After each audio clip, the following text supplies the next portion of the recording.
Hello everyone, it's me, LocalFire, bringing you yet another tediously long video.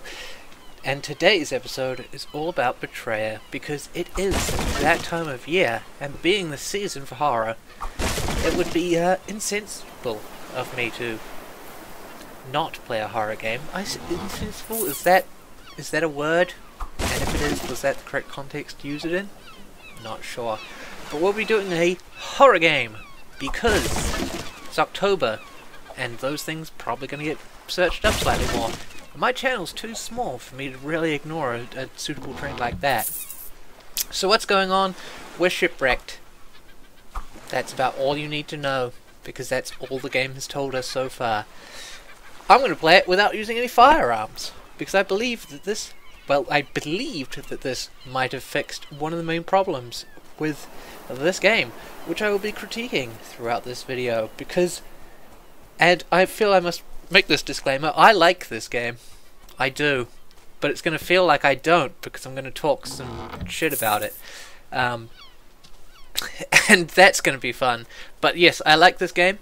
I would not bother to criticize it if I didn't, because if I don't enjoy a game, and I feel that it has no way in which something could be improved, then I wouldn't bother to say mean things about it. Also, prepare for jump cuts, because those are going to be in there. Like there! Just like that. It's good. It's because a lot of this game is going to be stealth based, because I won't be using the firearms or any ranged weaponries, such as bows. I might use throwing axes and such if I can get them. And by get them I mean pick them up rather than say buy them. I know that there are several lying around the place. But this is a horror game. We are in the lost colony of Roanoke. I believe that is how you pronounce it. And to that point we must discover what's going on and hopefully escape. Now, most of this video is probably going to be wandering around and killing guys, with maybe a little bit of the story scenes popped in there so that I can chat about them, because yeah, a lot of it's sneaking around, and this is going to be quite long otherwise, hence the jump cuts and all that sort of jazz. So there was another one. I feel like I should probably explain how this game would normally play in order to give you some context for how it plays differently in not using the thing. But first, let's get the initial stuff out of the way. Just looking at it, it's pretty enough for the time that it came out. It's actually quite old, but it looks good for all that, except for the UI, which is absolutely horrendous, being neither thematically appropriate. It's just ugly. It's boxes. You've probably noticed the notes.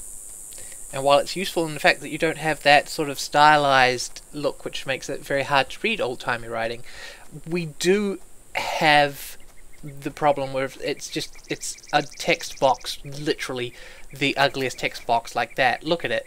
It's hideous. They could have gone with something stylized, maybe parchment, and then gone with like a transparent overlay over the top of that in order to make it more thematically appropriate. But other than that, game looks just fine. Controls as a first-person game on a PC would. But since we were on the theme of general graphical suchness, it's got an interesting thing in that you can have it in full color or black and white with colored highlights, which actually works kind of well and is... I'm just going to change it up, because as much as you're probably enjoying that color, I feel like this is more thematically appropriate, generally because of the contrast. It's black and white, in this case grey, largely white in the skies. As you can see, the flag up here is red, and red highlighting. It works well, and we'll go into more depth on why that is so good, but we can also see that things like these arrows and various clues that we will, and interactables, are also highlighted in red. It just makes them stand out a bit more.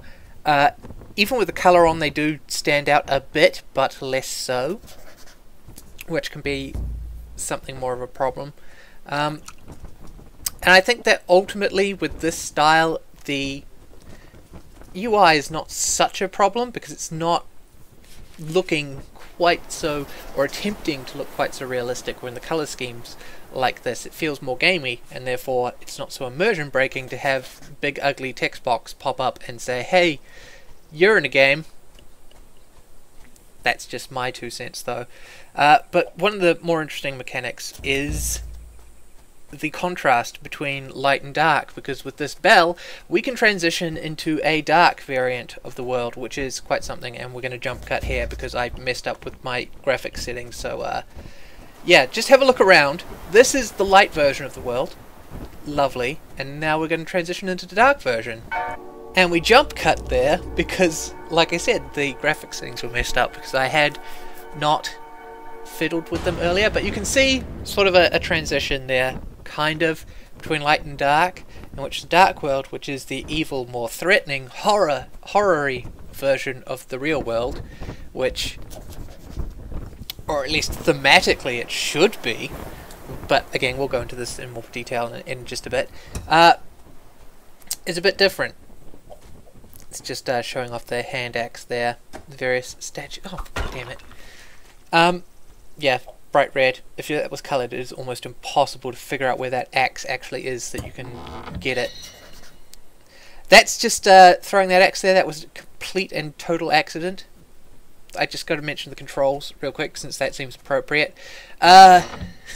E is throw axe and F is examine, which is it's off because E would usually be interact. So I'm constantly pressing E to interact with things, and I throw my axe. I'm going to do very badly at the start of this because I haven't played this in a couple of years. So expect some awful gameplay. But yeah, this is basically the core gameplay. You're going around, you're picking up notes, and you're trying to discern what has gone on and what has gone wrong with the colony here, and why it has disappeared and there's been no contact with the thing. And also there are horror themes and such. So let's just go to the dark world, get a better look. See how dark it is? There's that constant ringing. The sound effects are different. I'm not sure if you could... You probably can't hear it right now, but... yeah. Oh yeah, here we go.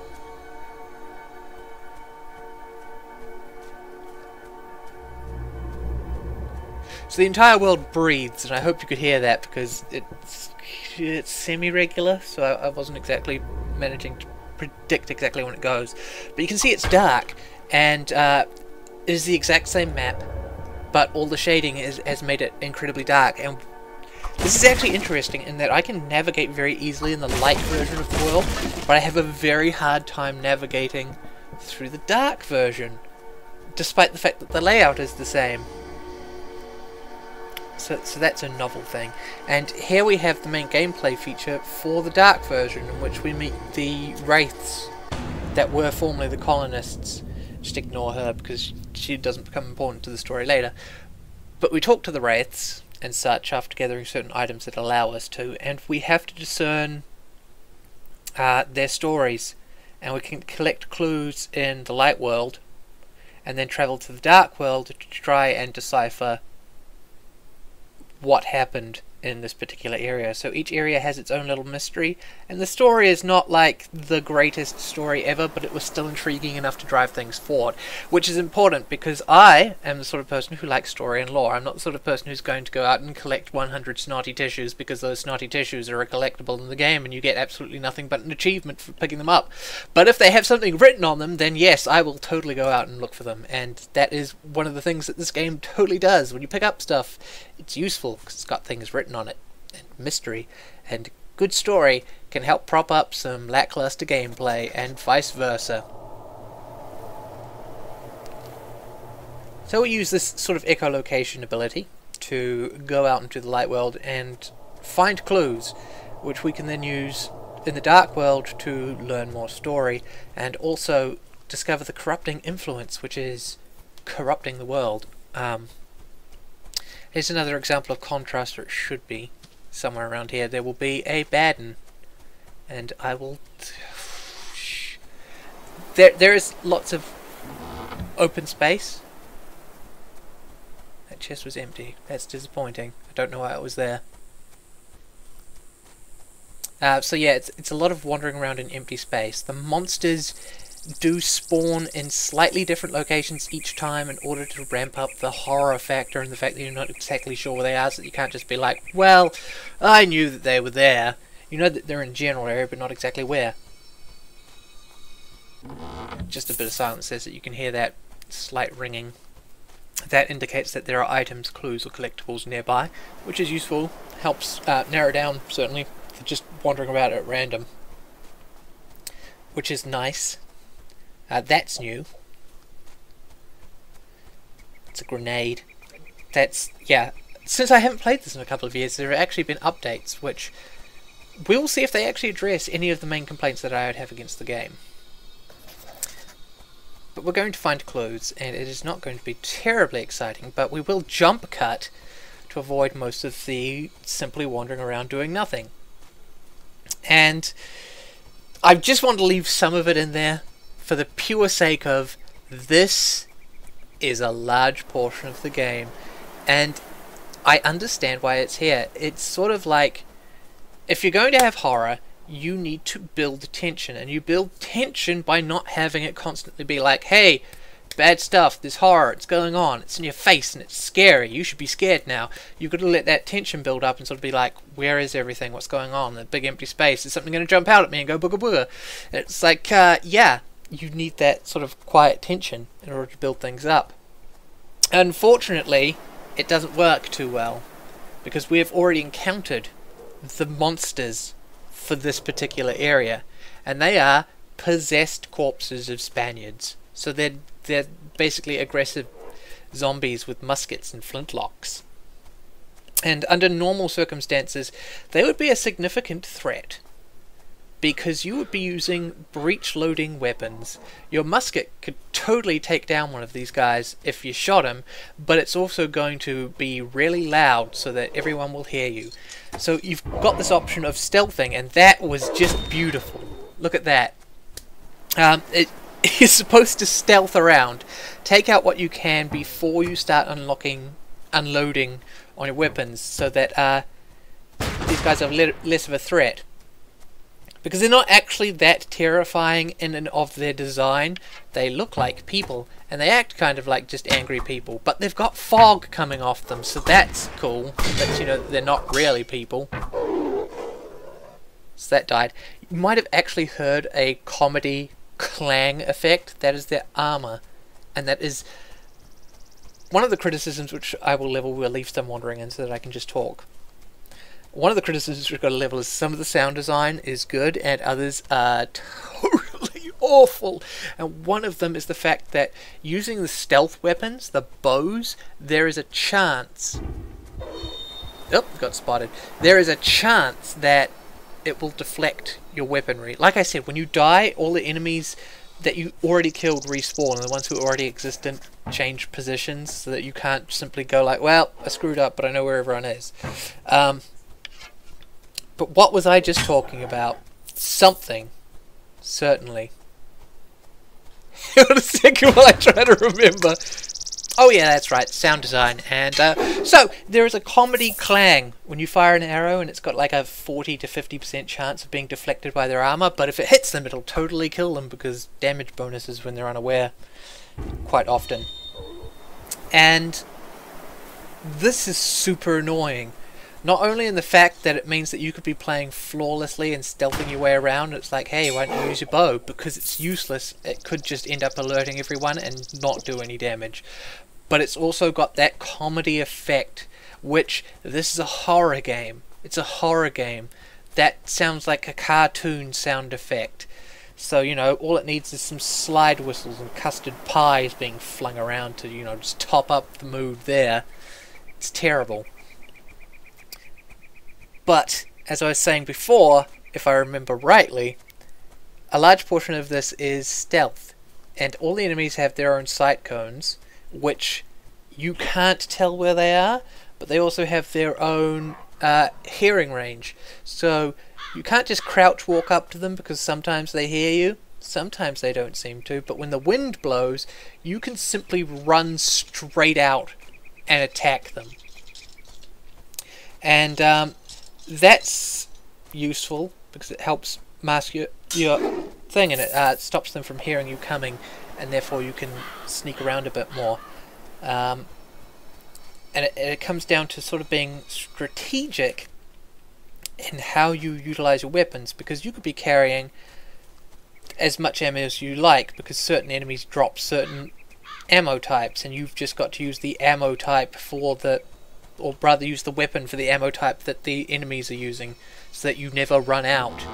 It's not that catastrophically different. If the enemies have a bow, then you use a bow, and if they have a musket, then you use muskets, and therefore you never need to run out of ammo, which I think was maybe a thing because they do give you a limited pool of ammunitions, that it's like, hey, you're going to have to sparsely ration your thing, but also logically the enemies who have these weapons also drop that ammunition type. And it's like, huh, so I'm not actually rationing my ammunition at all. But that doesn't matter so much since, like I said earlier, breech loading weaponry, it's loud and it attracts attention, but it's also very, very slow on the reload. And that went wonderfully, but I got spotted. So it would normally be reasonably tense because I'm going to take a shot at one of these guys. They're super accurate and they've got an excellent chance of killing me. But I can take out a certain of their number quite quickly and easily. I have to just do this the old-fashioned way. And that would nominally be the idea. To create tension, is that the slow reloading and the fact that your weaponry that is guaranteed to kill them is going to be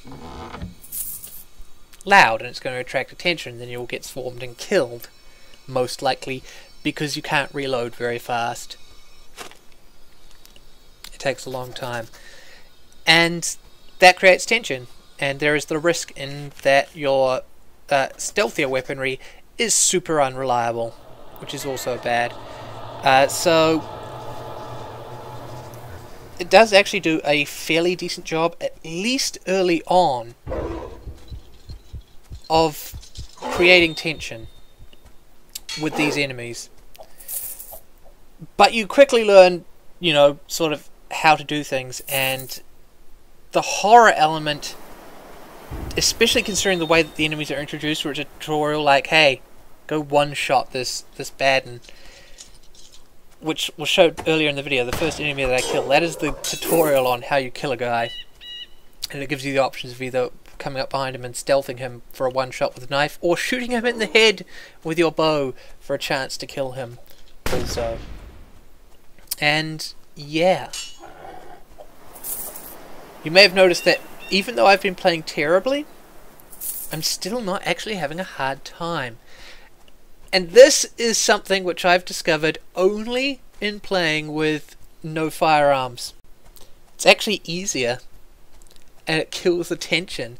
Now, what I had initially thought was that I will play through this game without using any firearms and instant kill weaponry, which will mean that I'll have to be a lot stealthier and sneakier and whatnot, and that will in turn make things more tense and frightening. But it doesn't, because it's actually easier to kill guys, because I can swing my sword faster, or knife, and I can throw my hatchet, which is an instant kill, and I pick it up and I throw it again, and it's faster than reloading. So it kills tension in that, and the fact that the enemies are wide out in the open and they're a non-threat. So now we come to the Dark World, and apart from breathing, the fact that it's much harder to navigate given the darkness, genuinely have no clue where I am, whereas if I was in Light World I would. We encounter the first enemy out here in the scary horror world, and this freaked me out because they do make these noises and whatnot. This one won't, but what is it? It's generic fantasy skeleton. Oh my god. And that totally kills the mood. And the other thing that kills the mood is that he is less threatening than the generic enemy. That is awful. These skeletons are slower and less and less aggressive than the standard conquistador you've already encountered, and because they're bright red and they stand out, and it's sort of like a hey, it's sort of a more tactical approach, and be careful about how you use your weaponry to avoid getting slaughtered. Not so scary as much as they are kind of threatening until you get used to them. The horror themed area with the horror monster, they went with the most generic possible monster and made him weaker and less scary. And that's just... what? Because normally when I play a horror game, it takes me a little while to become sort of...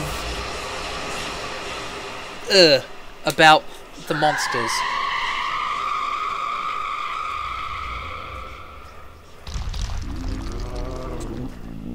See, there's the sound effects. If you didn't know what was out there, that could be genuinely frightening, but it's not. And these guys are about as accurate as the conquistadors and less chasey, I guess, is a word that you could use. They are a non-threat. But here is the main theme of the Dark World, which is, again, rather unfortunate. In that you clear corruption from these totem poles, which then removes the corruption which is barring you from moving to the next area. Fun times. So we don't actually need to solve the mystery in the game, but we will, because that will become important later on. And it's just not flowing together quite right. It would be nice if I could edit this down so that I could talk about stuff, but obviously I want you to see that I totally did it without actually using weaponry. But here's the thing, it looks bad, and it's not as enjoyable to play through without the weaponry as I may have initially thought. Here's a ghost. We've collected enough clues, I think, to be able to determine who he is, because quite often the ghosts don't know who they are and their memory is gone, so it takes a while for you to... you have to identify them and tell them who they are so that they can tell you your story, and you can figure out how they work together in the mystery of the area, so that you can solve their clue. Because let's just talk about it now. At some point you will stand in judgment over each of the wraiths, and you can tell them to go to hell, or, you know, go to their rest. Or rather, you don't actually have to do that at all. The final boss fight and how hard it is determined by how many of the wraiths remain bound to the area, because apparently they're empowering the final boss. And so freeing them by either condemning them or releasing them will reduce that boss's difficulty. And by difficulty I mean less waves of enemies that you have to fight during the boss fight, which is nice. And knowing their mystery and how it played out, and playing it out to completion, will let you actually judge them accordingly to like how they actually acted if you were the sort of person who cared about that sort of thing. Because you could just be like, look, I'm just going to let you all go because I don't care, I'm just going to go into the boss fight. But obviously I do care, and I'm going to solve their mysteries anyway. I actually know what they are, so I'm not sure why I'm bothering.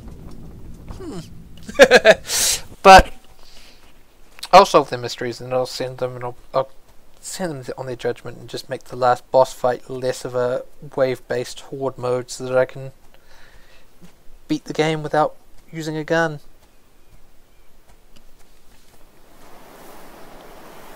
But yeah, so far it is non-threat. There was an initially difficult point. The atmosphere is excellent, especially in the Dark World, but then they populated it with skeletons who are a lesser threat than the enemies that you've already faced. And this is going to be a recurrent theme throughout the thing, in that they come up with an enemy who is in concept great, but doesn't actually work out. And I'll explain the concept of them, and then I will also explain why they don't work in this particular execution. But here's a section in which this is the toughest area of the first area, mainly because there is a giant super guard guarding this gate, and he is surrounded also by conquistadors and is quite difficult to kill. And I'll probably cut out the failed editions, but we'll leave in like one just so you can see what I'm talking about. In that this game, I'm reliant on the stealth system. The stealth system is bad. And why is it bad? There's no indication, for one, of how well concealed I am. I can't tell you if an enemy can actually see me or not, and whether or not, you know, it's appropriate for me to be moving in this area. But simultaneously, there's no way to tell whether or not an enemy can detect you, because sometimes you'll be crouching in a bush, you know, inches from them, and they'll be like, I can't see you. And then other times you'll be crouching behind a bush, but you're also standing on a small rock, so you're slightly elevated, and they can spot you from a mile away. And that's annoying, because it kind of kills the stealth element if you have no idea just how stealthy you are. And this works in both this playthrough being, and by works, I mean works for being bad, in both this playthrough and also in the extra normal playthrough. Because the normal playthrough you're supposed to stealth around, determine where all the enemies are, and then try to systematically eliminate those who are going to be a threat, so that you can then gun down the ones who are clustered together that you can actually attack just normally. If that makes sense. And for that you obviously need some stealth action, but you're not going to get any, because reasons being that I just explained. You can't tell how well concealed you are. You could be in the brush and crouching and get spotted, and you can be sitting in the middle of the road and crouching and not get spotted. It's annoying. It's just annoying. You get things like, I believe I had a charm there at some point in the inventory slot which gives me a 4% less chance to be spotted. Does that indicate that there's a dice roll, or does it just mean that I can get like 4% closer in the bushes before I get spotted? And how close can I get anyway? Because I don't know. But with guns, this is actually much more enjoyable. I'm going to fail this one as well. Mega Guard. I'm pretty sure that I couldn't kill him with the weaponry that I have now, except this grenade which I've got, which thankfully can kill him quickly, but yeah. Also you can buy an unlimited amount of grenades, but I'm not going to do that because I'm just going to pick them up off the ground and use them as they come. Enemies respawn constantly, and the grenades don't. So if I screw up and I use one and then I need to use it again later, that's too bad because I don't have it anymore. Also you can see the damage here. We should talk about the health regeneration system. If I drink from a water barrel, I get back up to full health, but I also get to carry 2 charges of healing with me, which heal a certain amount of healing as well at a later point. Alternately, you could just consider this as me having like a larger health pool, if you liked. I mean, that's basically what it is. You got a bigger health pool, congratulations. And you do later on unlock more charges of healing. So again, you could simply have translated that into a larger health pool. Again. But they don't, and you can heal instead. But it's basically the same effect. And as we've probably seen, where in several cases I've simply run at an enemy and just hit them with my daggery thing. This is more effective than shooting. Because when you shoot a guy, yeah, you gotta reload. But I don't have to reload on the gun. That is, these guns, which is my arms, which I'm flexing. You can't see it, because I don't have a webcam. But the point is, it's quicker to use the hatchets and the non-firearms than the other firearms. And it's so easy to kill things, which normally I would be like quite fine with, you know, a difficulty setting in which enemies can kill you easily, but you can also kill them easily. Because fair enough, it makes the enemies dangerous and actually threatening. But it simultaneously means that they're not bullet spongy, which is the worst kind of difficulty. But in this case, it's a horror game. So ideally, I would want it to be like the enemies are threatening, and I am weak and underpowered, and therefore it is more difficult for me to handle things, but it's not. And it doesn't get that way later on. The main threat to your stuff is reloading. Reloading, that slow reload speed, that's how it rolls. But I've cleared out this gate, and this will allow me to transition to the next area, or at least it would if I had killed all the skeletons in the Dark World, which I'm going to do now. But you don't need to see that because it's quite dull, and the skeletons aren't a threat. So we'll cut here and jump ahead. Now I imagine some of you might actually be going, but what about the story? Excellent point. What about it? Let me tell you. The ghosts have all, for a variety of reasons, been trapped here, but the overarching story has nothing to do with their individual stories. They're just all terrible, and they've done something dumb or bad, or a combination of dumb and bad, and now they're trapped here. But they're completely oblivious to the overall bad thing that has happened and seems to have destroyed the colony. But it seems like the colony was already on its way out before the bad thing that destroyed it, if that makes sense. So welcome to the second area of the game, with the introduction of a second type of enemy, at least in the light world. This is not going to be seen, but it does mean that I will be stealthing around slightly more. First things though, standard enemy, we're going to bump into him. It's going to lull us into a false sense of security, and we can talk slightly more about the colour scheme. Like I said, all the enemies are bright red.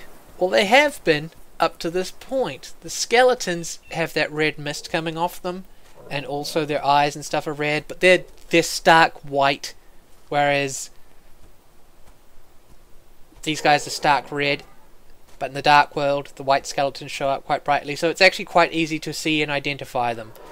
Which would be bad in a horror game, except it sort of sets things up so it's like, hey, I can always easily see the enemy and know where they are, and therefore stealth around and kill them. And then this area introduces a second type of enemy where they're black and they blend in with the background. You can't see them very well, so you have to be more sneaky and careful, and that should make them more threatening, except they're not, and we'll see in a second why.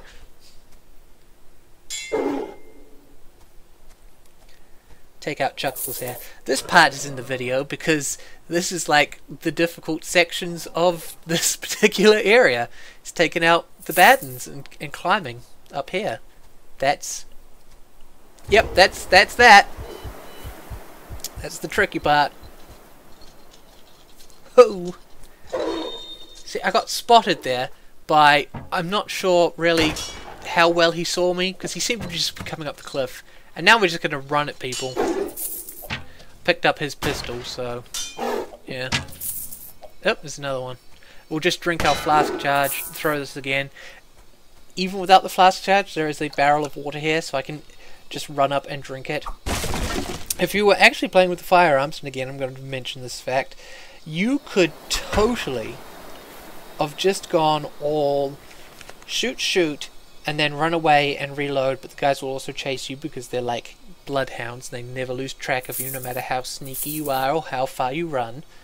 And that would make it more tricky. But since I'm very fast, I can just run in and I can drink the barrel while they're shooting at me, get my full health back, get the charges back, hit them with the knife, and then not worry about anything.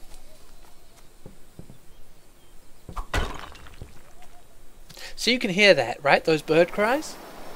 That's our secondary enemy type. Although at this point of the game, you don't know that that's what that is.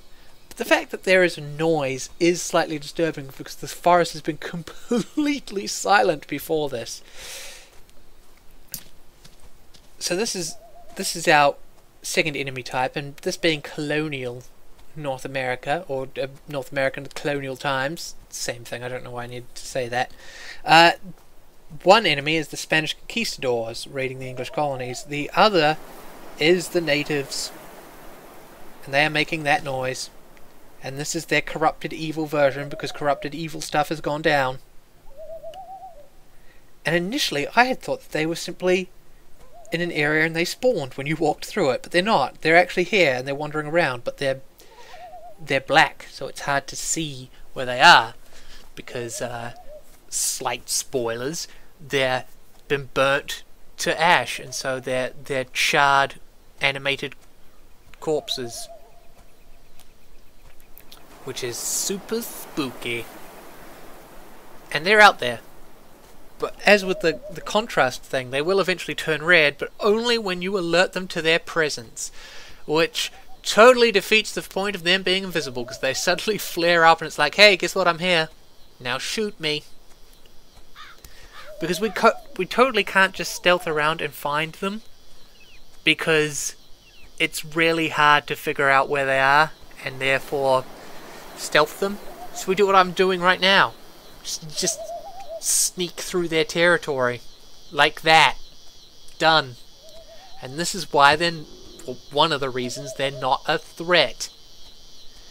Because it's very easy to avoid them. It's like, look, with the conquistadors I know that they're there, and I feel compelled to clear them out because they're a threat to me. With the charred men, let's call them that. Well, no, let's call them Bernie, because they're burnt. With Bernie, you totally can't see him, so you're not going to stealth around seeking them out and doing the risks. The fact that they're making a noise to give away their location would normally be a good sign. It's like a tell which goes, oh my god, they're here in the bushes, and that's scary because I can't see them. But in this case it doesn't work, because it's like, oh my god, I hear them, they're somewhere in the bushes, I'm gonna crouch and then just walk straight through the middle of it. Not a threat anymore. Problem solved. And that is kind of unfortunate, because they seem to be much less adept at identifying the fact that you're out there than the conquistadors are, who I can see and avoid more easily if I felt the need to, but I have to kill them because they're sitting on top of the areas with the clues that I need in order to progress with the story elements, if I was into that sort of thing. Whereas the Indians are out, or the Bernies, because let's be consistent in naming our guys, the Bernies are out there in the middle of nowhere, wandering about, generally being a hindrance so that you can't walk places, but instead have to get down and crouch walk and generally slow your progress. That's about it. Are they a threat? Not really. Should you rile them up? Will they ambush you in large numbers? No.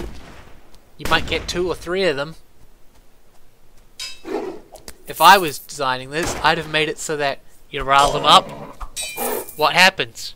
You get a whole bunch of them, and it's almost impossible to deal with. So you better be all careful and stealthy, and you better figure out where they're hiding so that you can avoid them when you stealth into a section which is controlled by their particular territory.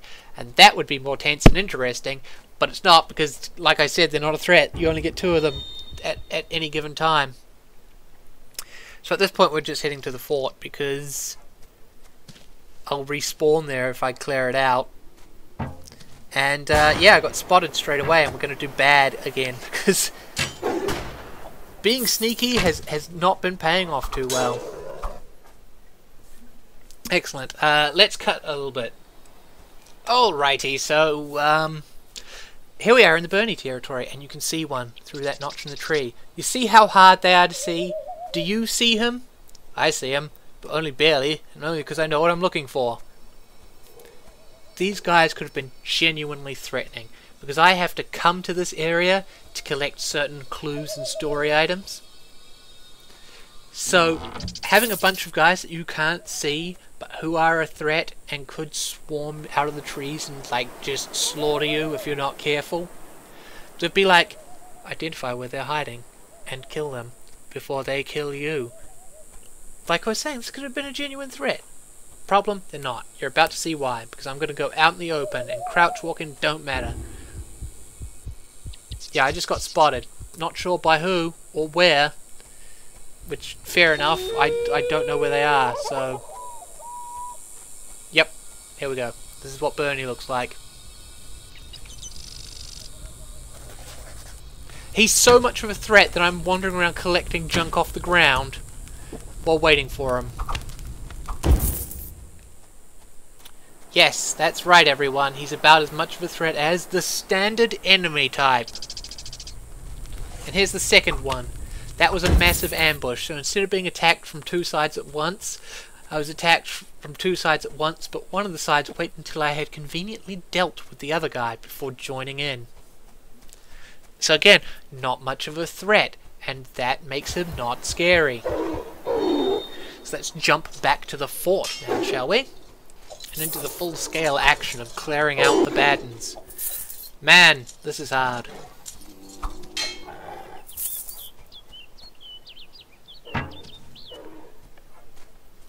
Where did that come from? It's the sheer number of just dudes. And this is going to be how they escalate the threat, because this is an indie game, and understandably they don't have the resources to make a ton of assets. But they do have the assets that if they were used right, I feel like they could have been more of a threat. They're not. They're just not. And not using weapons is not making them more threatening.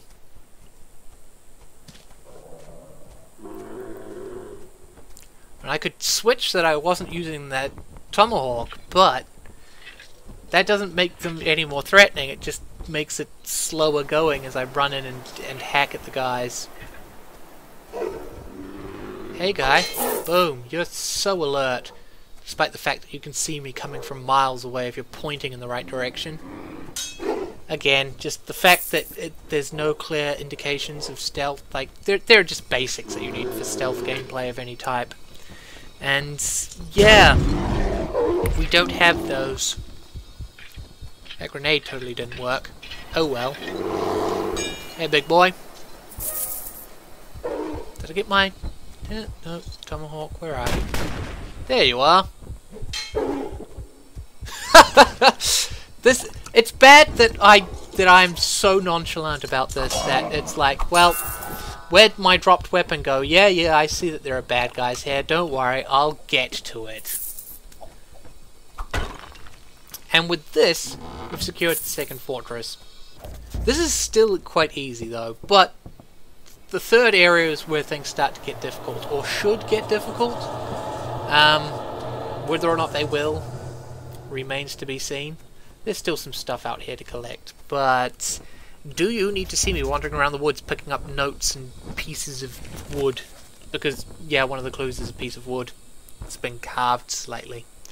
There's not any enemies in the area near it, or there are, but I just walked out there and grabbed it, both in this playthrough and any other playthrough that I've done, where I can hear them, but I don't know where they are, because they never showed up. So that was bad. So yeah, this part stays in the video because this is the fort. It's the most difficult section to do, and therefore shows that I can totally do it without the thing, but I don't think we need to kill lone stragglers in the woods one by one. You know? You can handle a group, you can handle one without using your weaponry. And it's faster. Now here's an interesting feature that they've added that I didn't notice. That this map has all the doodads on it. When I played through this the first time, the map did not have map markers. You couldn't leave your own map marker, which would have been fine, but it does make finding these items totally trivial now. I mean, they were slightly more difficult. The fact you had to just search for them and listen for that faint giveaway ring, which is fine with me, or it would be, but I've got tinnitus, so I have a hard time telling if the item is actually there if I'm just hearing things. So, But yeah, it certainly makes the collectathon easier, and it's kind of a shame. Why am I tracking these things with sound and whatnot when I could just look at my map and it literally tells me where everything is? Disappointment. It does mean that there is less exploration and less of a need for me to go into an area where there might be a threat in order to search it out and find out that nope, I was actually not needing to go there. That's not great. Ideally, you want me to have to look around so that I can get into threatening areas and whatnot and explore and be threatened by monsters. I think it's about this point that once again my feeling has become, I'm just going to run around. I don't want to crouch walk everywhere. And admittedly, when I was playing it with firearms, it took me a lot longer to reach this point. Mostly to the point where I had several upgrades so that my weapons reloaded faster and various other bits and pieces, and they did enough damage to reliably kill everything. Not so now. Just gonna just run straight out into the woods. Because monsters are oh so threatening. Now, they introduced a new monster in the previous section. In this section, they totally don't introduce a new monster for this. Unless these guys are somehow different, I'm not sure. I wasn't paying that much attention. I think they're exactly the same as the skeletons. If there is some variation in them, it's not enough to be noticeable in terms of gameplay. Later on, they do upgrade the skeletons and change their color slightly, but since they behave exactly the same way and die just as easily, it's not much of an upgrade. I changed the color slightly. I'm not sure how their stats stack up, but again, we had better weapons at that point during the first playthrough, so that probably counteracted things. They still went down with one shot, so it was really like, And herein it would have been nice if they had just introduced even just something to suggest that there could be new and scarier monsters roaming about in the dark. Although I can kind of see the idea with leaving it being like the same generic-y sorts of monsters. It's good that I'm swinging my arm, but it's not doing anything. But then lulling you into a false sense of security and being like, yeah, there are other monsters out here in the dark. And they're scary, because they're different and more threatening. I mean, just look at this. Look at this dark world. That booming voice, the whispers. It's just so good. It could have been so good. I like it. The atmosphere is there. The tension's there. There's a sparsity in the monsters. There's nice wide open areas for me to worry about what's out there before I actually encounter it. But then those encounters are totally like, huh. And then you got this guy, who when you first saw him, he was kind of scary. Then you realise that he's an NPC, and so he's not actually a threat in the slightest. Terrible.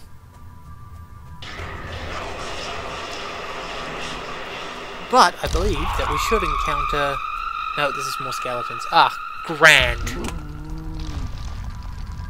Some nice sound effecting going on.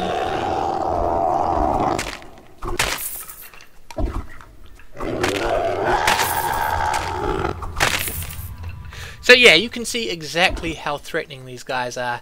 And imagine, because by this point you've upgraded your weaponry from unreliable and particularly slow to, like, it is more reliable and you have a full loadout. So that you could actually take care of 3 enemies at range, 4 enemies actually at range quite easily. You've got the tomahawk, which will take 1. You'll shoot 1 with your musket. You'll then switch to the pistol and shoot them, and then you'll shoot them with the last one with the bow, which has been upgraded so that it is now like reliably, especially against skeletons because they don't have the chance to deflect armor, that will reliably kill them. So you get 4 attacks before you resort to actually needing to reload anything, which, as we may have noticed, usually the enemies attack in clusters of 3. 4 occasionally, but not enough for it to really be much of a threat. And since all the skeletons are so clustered together, once one of them notices that you're there, they all notice that you're there. There's no sneaking in order to sort of figure out where they are and clear them out, because you don't know where they are and where to clear them out, because they just pop out of the ground all of a sudden and be like, boogity-boo. Is this where I encountered the second type of enemy? We shall see. No, it's just a guy. We know what his name is, so we'll tell him to go back to the town. And then we can start unraveling what he did that was so terrible that has bound his spirit to be trapped here forever. Unfortunately, it's not that interesting. Well, it is kind of, but we won't go into that. I can link. I don't even need to link it to another playthrough where they actually discuss the story. You could just look that up. I'm sure it's out there on YouTube. But let us find the secondary enemy type and then talk about him and why he flops.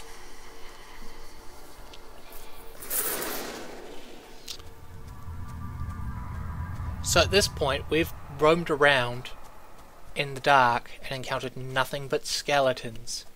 So it feels like there's probably nothing but skeletons out here. And then, all of a sudden, we're going to encounter a new enemy type in the Dark World, which is great, because more variation, more threats. You've got a potential for some actual scary stuff coming down. But there's no build-up to this enemy, nor is there any suggestion that he might actually be there. There's no clues, there's no audio things. With the Burnies, at least there was the sounds. There were sounds, there were slight movements in the bushes. There was something to indicate that there might be a new threat there. And then this guy, he just springs out of the ground, and he rushes at you. Boom. Deal with him. He's dealt with. That's it. He's done. That's it. Was he scary? No. Why? There's no build-up. There's no suggestion he's going to be here. He just pops out of the ground and he doesn't do anything except charge straight at you, and then you hit him in the face and he's dead. So it doesn't work. So this is an example of what talking to the ghosts is like. Pause it if you'd like to read the text. Hopefully it should have come through in the recording nicely, I hope.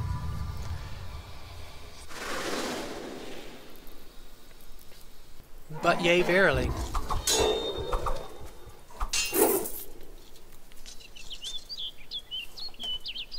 So that's pretty much it for this section. You solve the ghost's problem in much the same way as you did the last time.